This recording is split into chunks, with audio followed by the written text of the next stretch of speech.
of Soviet slaves. Someone says Mavrodi is fraud, and everyone repeats it parrot-like. If anyone says Mavrodi is an angel, then everybody will do the same. Hold on, I've listened to it, don't interrupt me. The scam artist of the 90s, Sergei Mavrodi, planted a huge... You do watch TV, don't you? But do you believe everything you see?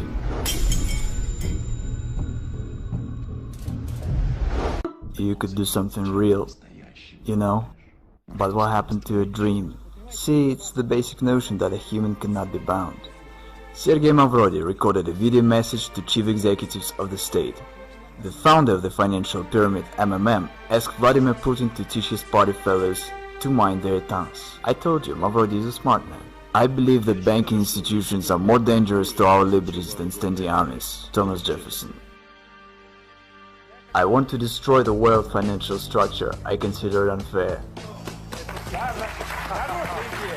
I want to arrange the financial apocalypse, and I will make it. Sergei Mavrodi conquers Ukraine. His project MMM 2011 rapidly gains in popularity. Absolutely nothing can stop me. I think I'm right. Neither the deputies of Verkhovna Rada nor the Russian bailiffs can do anything with the new pyramid. The new, massive project, the new pyramid called MMM.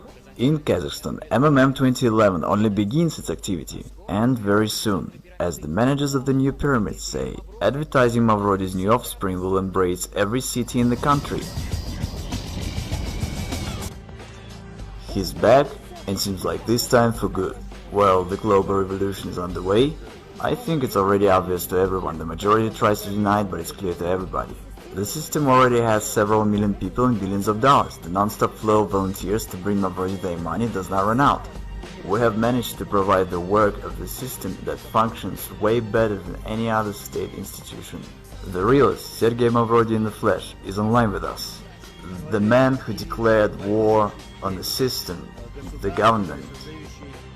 Today, I would say what you've created is awesome, and I've just said that it's an organization without any structure, which allocates responsibility to the whole pyramid, so it turns out it doesn't end with you. The money doesn't come to you. But in large, as we've mentioned, you can already earn money from all the talk shows, because the most desired guest by today's rave, today's program, the business radio, the most desired guest of all talk shows, greetings to you. And today our guest is the man who's brought up this model to its logical conclusion, simplified it, and is using it. We welcome our guest, Sergei Mavrodi. Good afternoon, Sergei Panteleyevich. Thank you that you've agreed to answer our questions. Good afternoon. Sergei Mavrodi.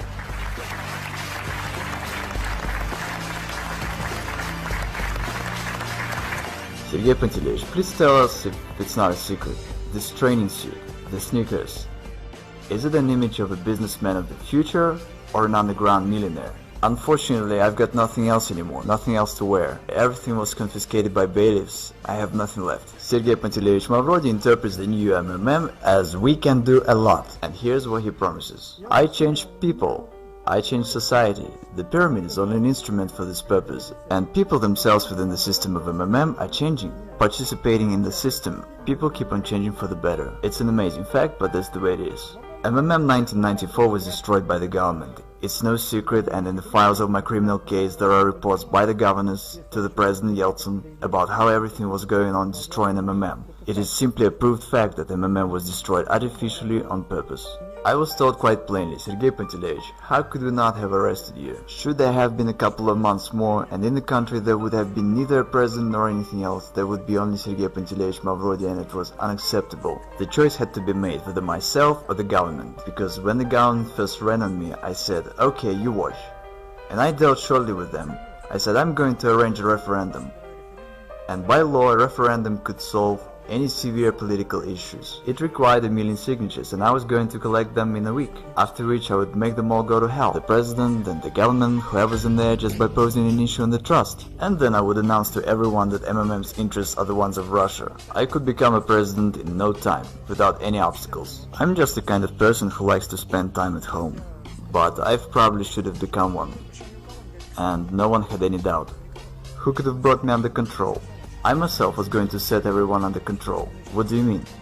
No. You are a dangerous man in terms of government, Again, it was a war. It simply was a common war, and the war is always dangerous. When you get involved in games like this, you have to understand what it is. For example, Khodorkovsky.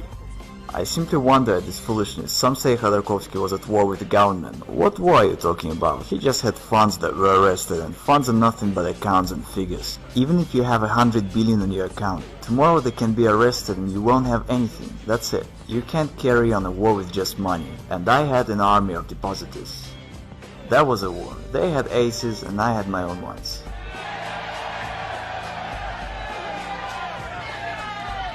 We are the people who can change the world. We change the world. We change the world. All over Russia. All over the world.